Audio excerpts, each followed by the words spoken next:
Hi, and welcome back to Fedmail. Thank you for joining us on this Friday afternoon. Hope you're doing well, in good health and in good spirits, given the circumstances. I know that, like me, many of you have your minds and hearts in Israel right now, continuing to watch the hostage rescue operation and the military operation to disembed Hamas from Gaza underway. We are certainly thinking of all of our past emissaries, so many of whom are on the front lines of this conflict. Liz Baker did a fabulous job last week recording messages from various community members, community leaders to send off to our young emissaries who are involved in the conflict. And we hope that it raises their spirits and gives them the energy and lets them know that we are strongly behind them 100%. Good needs to prevail over evil, especially right now. So we are thinking of all of you. Last weekend, we held Torathon in our community on Saturday evening. It was hosted by Beth Israel. It began with a klezmer concert in celebration of Beth Israel's 100th anniversary and in memory of Irving White, a wonderful community member who passed away not too long ago. And the memory of Irving White remains strong in the community. That klezmer concert was just terrific. It was a packed house for the evening.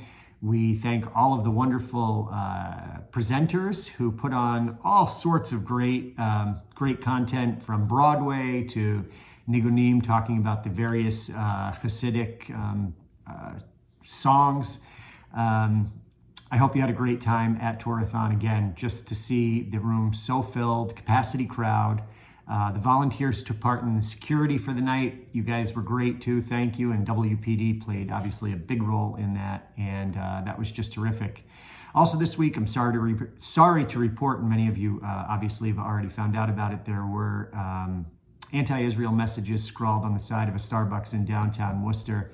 And too often, harsh rhetoric, graffiti, vandalism has become physical violence, and we want to make sure that that doesn't happen here. So we have called upon all of our community leaders, all community leaders, not just within the Jewish community, but within the non-Jewish community, especially elected officials, to stand up and condemn this. And we're hoping to hear more vocal condemnation of it going forward, because this is unacceptable. And as I mentioned, too often these things spill over into physical violence. This week also marked, coincidentally, or apropos to the events that are taking place in our current times, this was also the 85th anniversary of Kristallnacht, the night across Germany and Austria and occupied Czechoslovakia, the Sudetenland.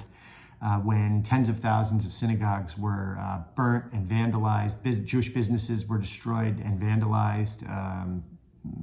Actually, graffiti was scrawled across the front of those buildings too, 85 years ago, 1938.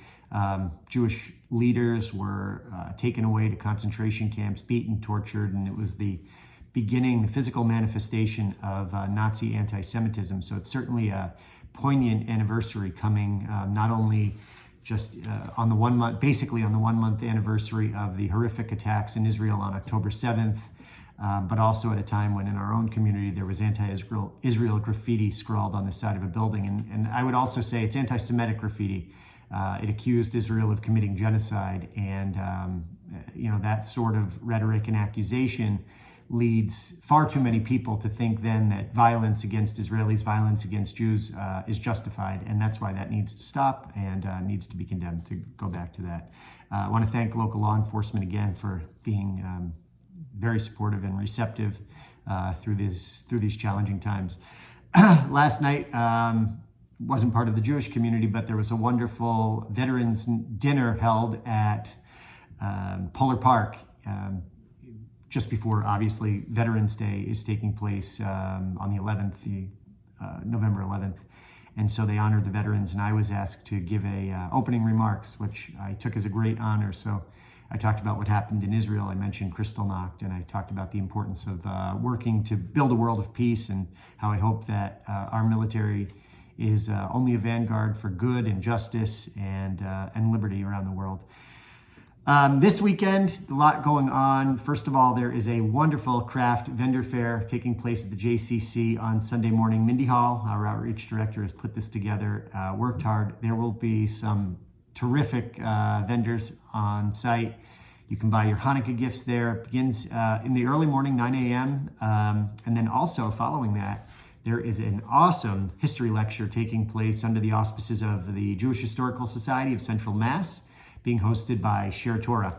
And that is on the history of Jewish life in New England. Very cool. You definitely want to check it out. And then Tuesday, we'll see you in Washington, D.C. for a major rally in support of Israel. How important is that now? Think about all of the anti-Israel voices out there, so loud, so vocal, so aggressive, hostile.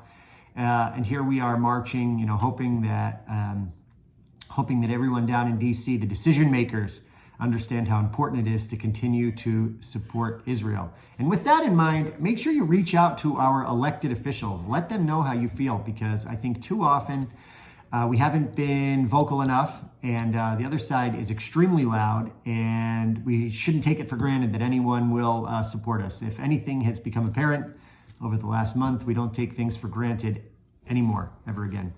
I want to thank all of you for your continued support, tremendous generosity. Federation Board of Directors, great meeting earlier this week. Ben Lyons, awesome to work with you as president. We also are excited to tell you some things about an upcoming new newspaper. We'll talk about that next week. But for now, pray for Israel, think about Israel, be a strong, proud Jew, observe Shabbat, enjoy time with your family. Have a great weekend. We love you, and we'll see you back here next week. I'm Yisrael Chai.